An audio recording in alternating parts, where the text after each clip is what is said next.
முருகன் கோயில் என்பது இலங்கையில் மிகவும் புகழ்பெற்ற புனித தலமாகும். இந்த கதிர்காம முருகனை தமிழர்கள் மட்டுமில்லாமல் சிங்களவர்கள் மற்றும் இலங்கை வேடுவர்கள் வழிபடுகிறார்கள். இதனால் இங்குள்ள முருகன் சிங்களர் வணங்கும் சிங்கார வேலர் என்றும் போற்றப்படுகிறார்.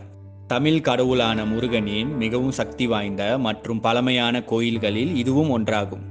இந்த கதிர்காமம் முருகனின் அதிசயம் என்னவென்றால், இங்கு முருகனுக்கு சிலை மற்றும் வேல் எதுவும் இல்லாமல் வெறும் மூடப்பட்ட திரைக்கு மட்டும் பூஜைகள் நடத்தப்படுகின்றன.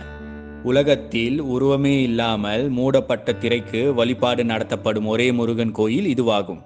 மிகவும் பழமையான இந்த முருகன் கோயில் 1100ஆம் ஆண்டுகளில் கட்டப்பட்டதாக கூறப்படுகிறது. ஆனால் 2500 ஆண்டுகளுக்கு முன் ஈழத்தை ஆட்சி செய்த தமிழ் மன்னரான எல்லாளன் காலத்தில் இந்த கோயில் இருந்ததாக மகாவம்சம் நூல் கூறுகிறது. இந்த குறிப்புகளின் வழி இந்த கோயில் மிகவும் பழமையானதாக நம்மால் அறிய முடிகிறது.